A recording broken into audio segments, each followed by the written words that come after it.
There is a great and shocking lie that governs human life, a deception that has held you in bondage since the moment you were born. You have been taught, and you have come to believe with all your heart that your life, your security, and your happiness depend on things outside of yourself, on the bread, the money, the relationships, the conditions of the world. I am here to tell you that this is the fundamental error. It is the root of all lack, all fear, and all struggle. You search for a more abundant life by seeking more of this bread, by trying to rearrange the external world, but you find only a temporary satisfaction that quickly fades, leaving you hungry again for the next thing. This endless pursuit is the very thing that keeps you from the permanent, spiritual abundance that is your divine birthright. The world says, get more bread. But I ask you to consider a radical, transcendent truth.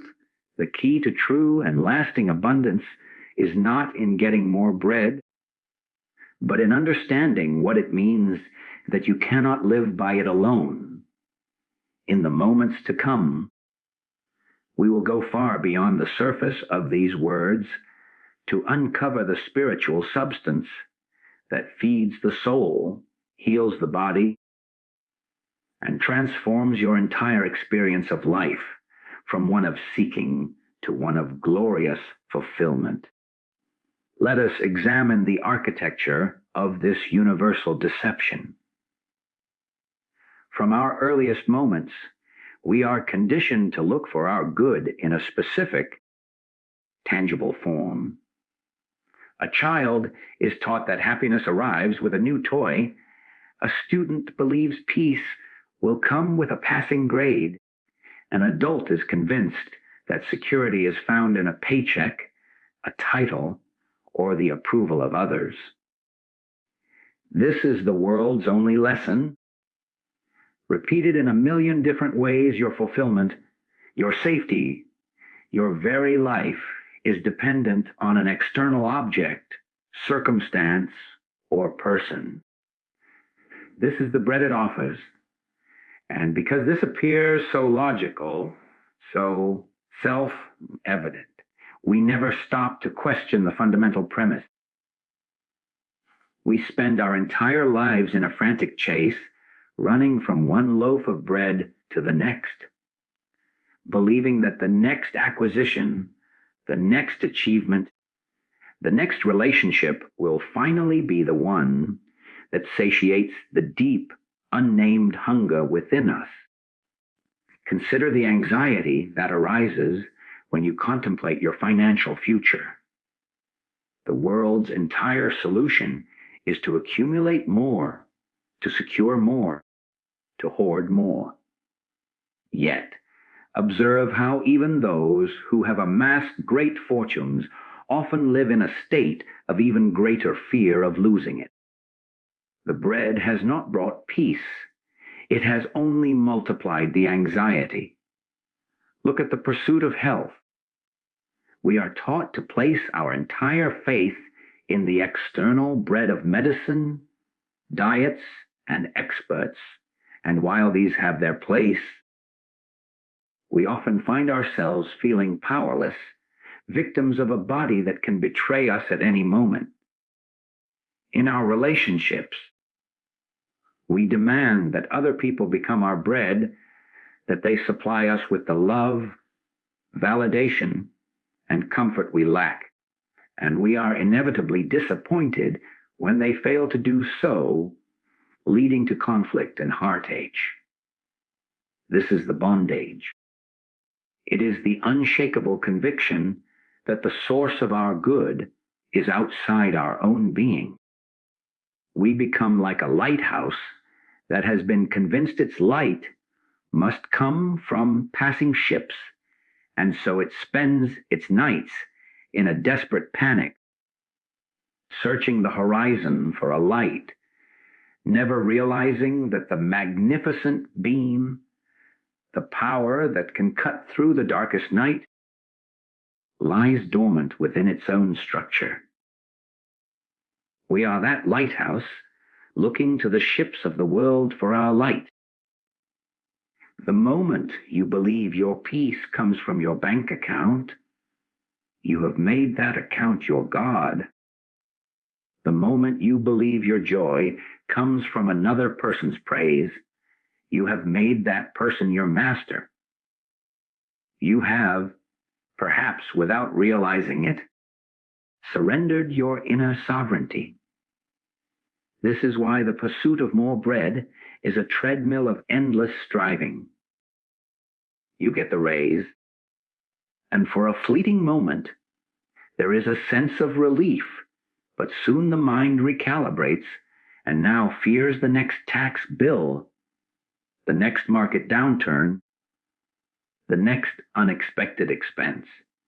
The hunger returns sharper than before. You achieve the goal, and instead of abiding fulfillment, you are confronted with the emptiness of, is this all there is? And immediately set a new, bigger goal, a larger loaf of bread to chase. This deception is so pervasive it even colors our spiritual seeking. We begin by seeking God, but if we are not watchful, we subtly turn God into the ultimate loaf of bread. We pray not for conscious union, but for God to give us the things we want. The new job, the healed body, the fixed relationship. We are still operating under the same law of lack, just from a more elevated marketplace. We are still living by bread alone, merely asking a divine baker to provide it. This is the core of the illusion, that by rearranging or improving the forms of the outer world, we will touch the kingdom. It is an attempt to fill a spiritual vacuum with a material substance. It is trying to quench a deep soul level thirst by drinking from a physical cup, never realizing the water itself is what is missing. The turmoil you feel, the persistent sense of not enough, the underlying anxiety that hums in the background of your life. This is not a sign that you have failed to acquire enough bread. It is the direct and precise evidence that you are trying to live by bread alone. It is the inner being, the Christ within, rebelling against the imprisonment of a life lived solely on the level of effect. That hunger is not your enemy, it is your greatest guide. It is not a signal to run faster on the treadmill, but a divine alarm clock going off, urging you to awaken from the dream of external dependency. It is the first, gentle tug that pulls your attention away from the bread on the table and invites you to finally inquire. Then what? If I cannot live by this alone, what is the substance that truly gives life? This hunger is the beginning of grace. This deep, divine discontent is the very instrument that begins to shatter the illusion of bread as fulfillment. We must look squarely at this truth. The satisfaction the world offers is a mirage. It is not that the bread is evil or unnecessary in its right place. It is that we have been deceived into believing it is the substance of life itself. We mistake the temporary relief of a desire for lasting peace. It is the difference between scratching a rash and truly healing the underlying condition. One brings a momentary, intense sensation of relief, while the other brings a permanent and silent wholeness. The pursuit of bread is the scratching. It addresses the symptom. The outer effect but it never touches the cause of the hunger. Consider the new car. You believe it will bring you a sense of success and freedom. And for a week, perhaps a month, it does. You enjoy the smell of the leather, the smoothness of the ride, the admiring glances. But then, something inevitable happens. The newness wears off. It becomes just your car. You notice the first scratch. You hear a new rattle. The feeling of success fades, and you are left with a car payment and the same inner self that was there before. The bread was consumed, and the hunger returned. The object delivered exactly what it could, a temporary sensory experience. It could not deliver a permanent state of being. It could not give you the quality of success or freedom itself. It could only ever be a temporary symbol for it. This is the nature of all form. The promotion you worked for so desperately finally arrives. There is a celebration, a surge of pride, a new office. But soon, you are immersed in new and more complex problems, facing new pressures, and wondering why you feel just as anxious, if not more so, than you did before. The relationship you longed for begins. There is a period of bliss, of feeling seen and cherished. But in time, the other person reveals their own humanity, their own needs, their own flaws. If your happiness depends on them being a perfect source of comfort, conflict is assured.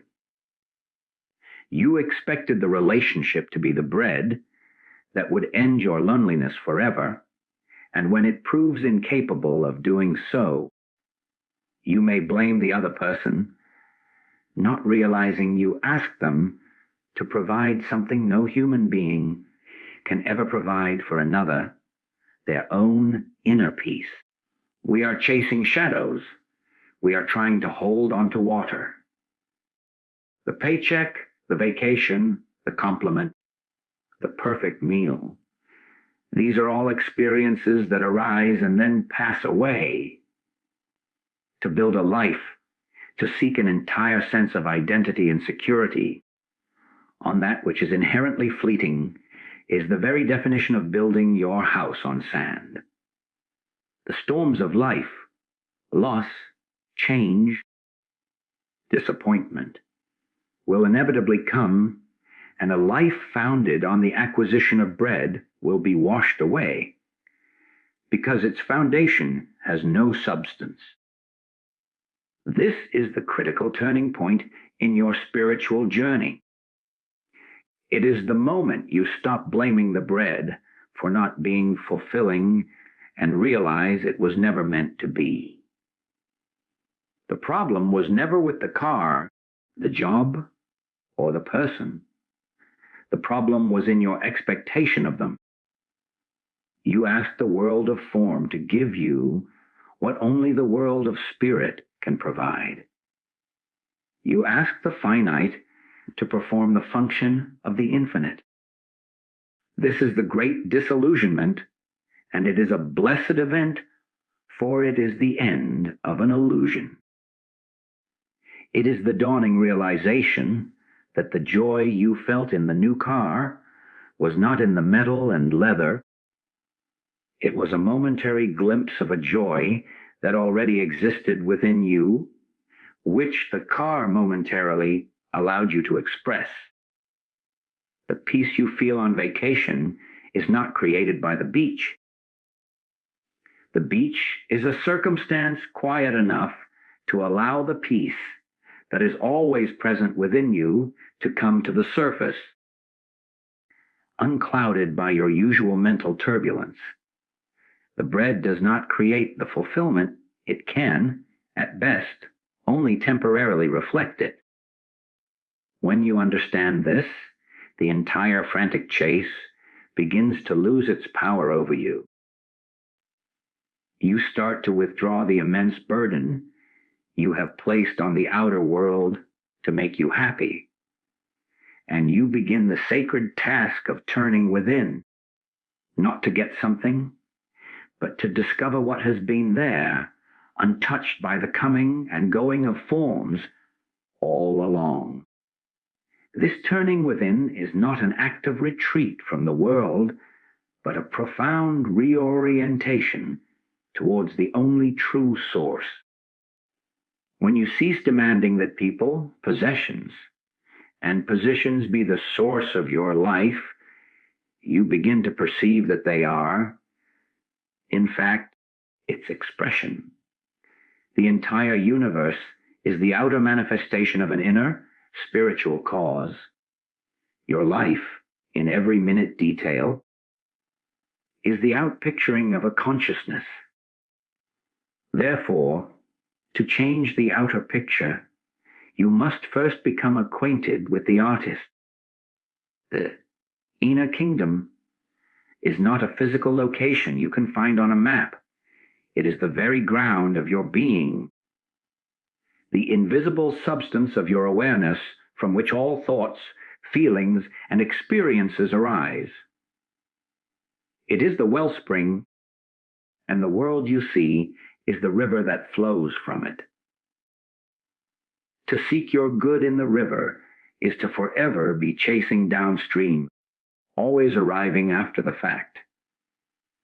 The one who understands turns and walks upstream to the source itself. This is the great secret.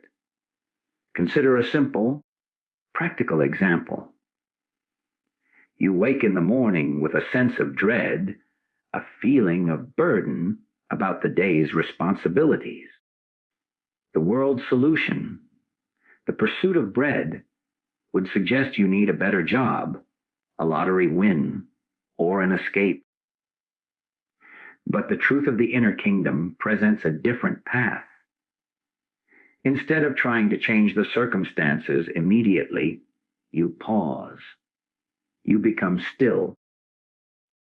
You consciously withdraw your attention from the swirling thoughts about the problems, and you rest your awareness on the simple, undeniable fact of being I am. In that moment, you are not a person with a problem. You are conscious existence itself. You are touching the fringes of the kingdom. From that place of settled awareness, you may find that the problems have not vanished, but your relationship to them has been utterly transformed. The burden is lighter because the I that was carrying it has remembered its true, limitless nature. This is not positive thinking. It is not affirmations. It is a direct, conscious contact with a dimension of your own being that is already whole, already complete, already at peace. It is the Father within that Jesus spoke of, the divine consciousness individualized as you. Your bank account is an effect. Your health is an effect. Your relationships are effects. They are the bread. But the substance that gives them life, meaning, and harmony is the consciousness that perceives them. When you are anxious about money, you are focusing on the lack of bread. But the moment you turn to the inner kingdom, you are acknowledging the presence of the one infinite substance, the divine source of all supply. You are not praying for money. You are abiding in the conscious awareness of the source from which all form and all supply must necessarily flow. Think of a time when you were completely absorbed in a creative act, or in the beauty of nature, or in a moment of genuine love. In that instant, were you worried about your bills? Were you anxious about your status? No. For that fleeting moment, you were in the kingdom. You were so identified with the flow of life, with the joy of being, that the concerns of the outer world lost their power over you. You were not living by bread alone. You were feasting on a spiritual substance that rendered the bread irrelevant. The task, then, is to learn the art of consciously abiding in that kingdom, even when you are not spontaneously swept away by beauty or creativity. It is to bring that same quality of presence to a business meeting, a traffic jam, or a difficult conversation. This is the ultimate reversal of human living. The world says, get the conditions right, and then you will be happy and peaceful. The truth of the inner kingdom reveals, find the peace and happiness that are your innate nature, and the conditions will inevitably adjust to express that harmony. You are not a victim of a world that is withholding your good. You are the center of a universe that is forever expressing the quality of the consciousness you are embodying. When you are rooted in the kingdom, in the I am, your actions in the world are no longer born of desperation and lack, but are inspired, intelligent, and effective. You work not to get, but to express the infinite abundance that you are. You relate to others not to extract love, but to share the love that you have discovered overflowing within. The bread is still eaten, but it is no longer your God. It is a natural and effortless effect of a life lived from the cause. The question then becomes not one of philosophy, but of practical demonstration. How does one actually make this conscious contact with the inner kingdom? It is not seized by force of will, nor achieved through strenuous effort. It is realized through the practice of listening, a profound and active stillness in which the clamor of the world and the chatter of the personal mind subside, allowing the silent, ever-present voice of spiritual substance to make itself known. This is not listening with the physical ear, but with an inner spiritual faculty, a turning of the entire being toward the divine presence. You are not seeking an answer to a specific problem, for that would be seeking another form of bread. You are seeking the very substance of which all answers are formed. Imagine your mind as a busy marketplace filled with vendors shouting their wares, your fears about the future, your regrets about the past, your opinions, your desires. This noise is so constant, you have come to believe it is who you are. The practice of listening is the conscious decision to step out of that marketplace, to find a quiet alleyway where the din becomes a distant murmur. In that silence, you are not thinking, you are being. You are not asking, you are receiving. You are not a person trying to find God. You are the very place where God is being known.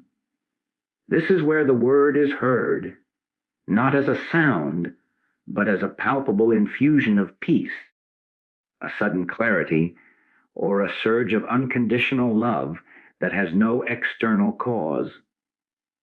This is the manna, the spiritual substance that feeds the soul. Consider a moment of genuine inspiration.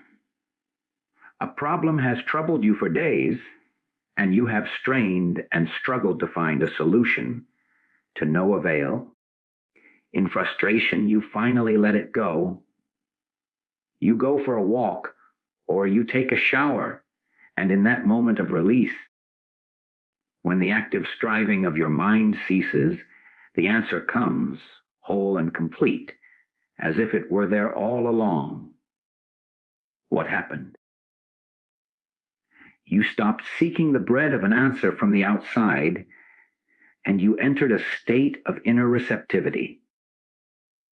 You made contact with the substance, and the substance formed itself into the perfect form for your need. The practice of listening is the cultivation of this state as a continuous, abiding awareness, not a sporadic event. This is done not by adding something to yourself, but by subtracting everything that is not yourself. In the silence, you relinquish your identity as the seeker, the struggler, the person with a history and a set of problems. You lay down the entire burden of your personal sense of I and simply rest as awareness. In this sacred space, a profound re-identification occurs. You are no longer a mortal being trying to become spiritual.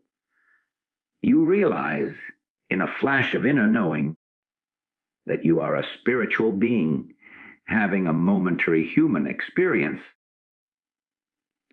The worries that seemed so monumental are seen from this higher vantage point as clouds passing through the sky of your own infinite consciousness. They are temporary formations that do not affect the nature of the sky itself. This practice must be brought into the very activities that once constituted the pursuit of bread. As you sit at your desk, overwhelmed by the demands of your work, you do not have to wait for a quiet room to practice this listening. You can, in the midst of the storm, consciously withdraw for just one instant from the content of the work, the reports, the emails, the deadlines, and turn your attention to the context, the aware, conscious presence that is reading the email. You feel the I am that is prior to the doing. You touch the substance. From that touch, the activity is no longer a burden to be endured for a paycheck, but is transformed into a field for the expression of the intelligence, harmony, and grace that you have contacted. You are no longer working for bread. You are expressing the substance that is the true nourishment, and the bread, in its right and perfect form, appears as a natural byproduct. When you are in a conflict with a loved one, the old way was to seek the bread of being right, of winning the argument, of forcing the other to see your point of view. The new way is to, in the heat of the moment, consciously go within and listen. Not for the words to say, but for the spiritual substance of peace, of compassion, of oneness. As you connect with that substance, something miraculous happens. The need to be right dissolves, because you are abiding in a reality where conflict is impossible. You may speak, or you may remain silent, but your words and your silence will now be infused with a power that heals and reunites, a power that does not originate from your personal will. You are being fed from within, and because you are full, you have no need to take anything from the other person. You are living not by the bread of external validation, but by the substance of divine love itself. This conscious contact with the inner substance initiates a complete reversal in the flow of your life. You are no longer living from the outside, in where external events dictate your inner state, but from the inside out, where your consciously maintained inner state begins to govern and transform the external landscape. This is the demonstration of living from the invisible to the visible. The world believes only in what can be seen, touched, and measured. It believes in the visible and prays for it to change. But you are learning the supreme law. The visible is always and only the effect of the invisible. The world is the picture, consciousness is the projector. To change the picture, you must adjust the film in the projector, not try to paint on the screen. Your entire life, therefore, becomes a continuous practice of tending to the invisible realm. The quality of your consciousness, the depth of your silence, the integrity of your inner listening, and then trusting with absolute faith that this unseen substance will shape itself into the visible forms of your experience. This is not magic. It is the most natural law in the universe, as fundamental as the principle that a seed must first be planted in the unseen soil before a visible plant can grow. You would not plant a tomato seed and then dig it up every day to see if it has become a tomato. You trust the invisible process of growth. In the same way, when you plant yourself in the soil of the inner kingdom, you must trust the invisible process of divine adjustment, knowing that the substance within you is already forming itself into the perfect expression of harmony, abundance, and peace in your outer world. Consider a practical application. You face a financial need. The old way, the way of bread, was to look at the visible evidence of your bank statement and feel fear, then frantically search for visible solutions. A new job, a loan, a lucky break. The new way, the way of substance, is to first turn completely away from the visible evidence of lack. You do not deny it, but you refuse to let it be the foundation of your truth. You close your eyes to the visible, and you open your awareness to the invisible. You consciously abide in the feeling and knowing of infinite spiritual substance. You feel its fullness, its omnipresence, its limitless nature as the only reality. You do this not to manipulate God into giving you money, but because it is the truth of your being. You are aligning yourself with the cause, not begging for an effect. As you maintain this alignment, something begins to shift in the visible realm. It may not be that a bag of money falls from the sky.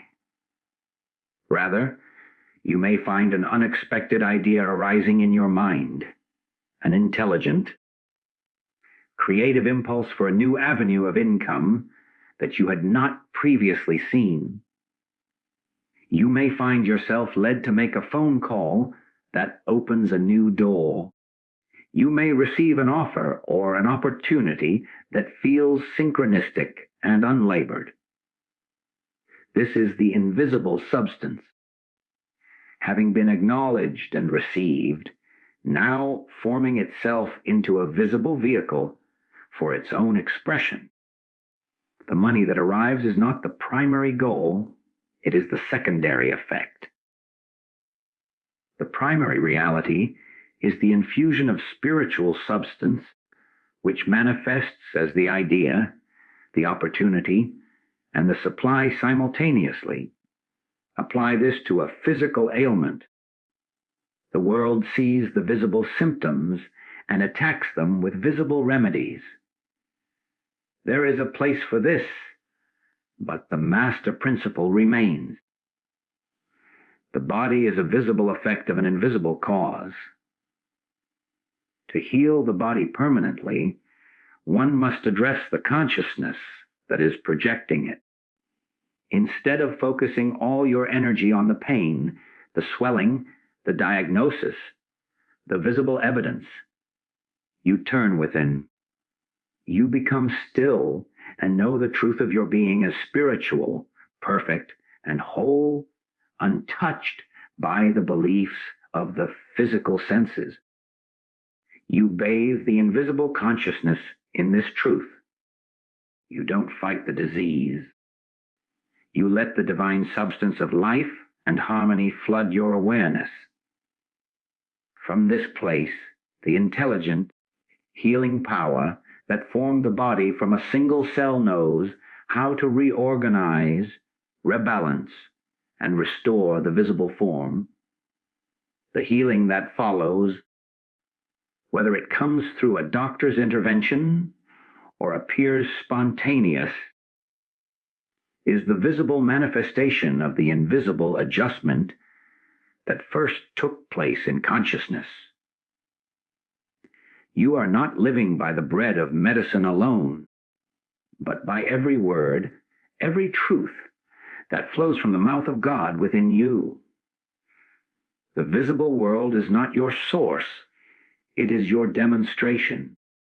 When this principle becomes the very atmosphere of your being, the final illusion of struggle falls away, revealing a universe of unlaboured abundance.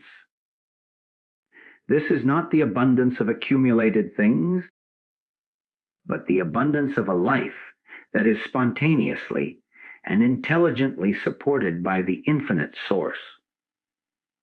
You are no longer a laborer in the field, straining to produce your daily bread through sweat and fear. You are the beloved child of a king, inheriting a kingdom where your every need is met before you even form the words to ask. The demonstration is one of grace, not of grind. It is the experience of right action occurring through you, of right supply appearing for you, of right relationships harmonizing around you, not as a reward for effort, but as the natural emanation of your aligned consciousness. Consider the difference between a salesman driven by desperation and one animated by a quiet, inner conviction in the value of his service. The first operates from a consciousness of lack, and his energy, though perhaps frantic, carries the vibration of neediness that often repels the very clients he seeks. The second, having touched the inner substance of sufficiency, works from a place of impartation. He is not trying to get something from his customer. He is offering something of value from his own fullness. His actions are calm, intelligent, and effective because they are not fueled by personal panic, but are guided from within. The sales he makes feel almost effortless, arriving through synchronicity and natural attraction, not through force of will. This is unlaboured abundance in a professional context. This principle extends to every facet of existence. Think of the artist who tries to force a masterpiece, contorting himself to meet the expectations of the market or his own critical mind. The result is often strained, inauthentic, and empty. Contrast this with the artist who first goes into the silence, who waits upon the inner impulse, the flash of inspiration that feels like a download from a higher source. When that impulse comes, the work flows through him. He is not creating it. He is being the channel for its expression. The brush moves almost by itself. The words pour forth. The melody appears. The labor is gone, replaced by a joyful and effortless co-creation. The resulting work carries a power and a beauty that resonates deeply with others, and its success in the world is a natural, unlabored consequence of its divine origin. This is the secret behind the biblical admonition to take no thought, saying, "What shall we eat?"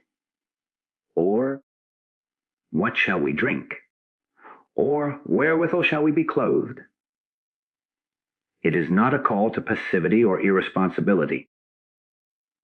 It is the ultimate instruction to shift your primary focus from the object of supply to the source of all supply.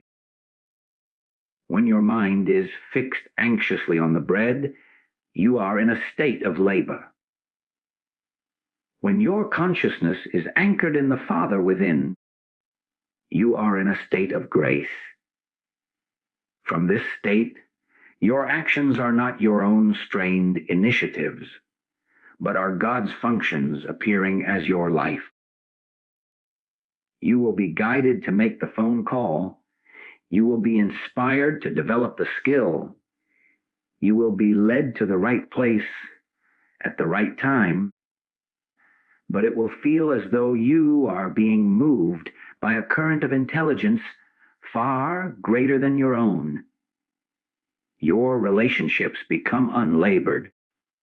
You cease the exhausting work of trying to manage others' opinions of you, of manipulating their behavior to get your needs met.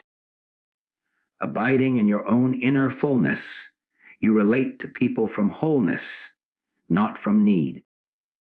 You forgive easily because your sense of self is not injured by their actions. You love freely because love is what you are, not something you must procure. The relationships that remain in your life are those that resonate with this new vibration of freedom and integrity, and they are characterized by a profound and effortless harmony. The striving, clinging, and demanding that once defined your interactions simply vanish, because you are no longer living by the bread of external love and validation. The ultimate demonstration is this: a life that feels like a graceful dance rather than a grueling battle. The external circumstances may look the same to an observer. You may still have a job, a home, and a family, but the inner experience is transformed from one of carrying a crushing weight to one of being carried by an invisible, benevolent force. You do what is before you to do, but without the anxiety about the results. You enjoy the forms of the world, but without the desperate clutch of attachment. You move through your days with a quiet certainty that the same power that designed the orchid and guides the galaxies is actively and intelligently designing the unfolding of your life. The search is over. The struggle has ceased. You are not living by bread alone, but by the infinite, unlabored abundance of the living Spirit, and your life becomes its perfect and continuous demonstration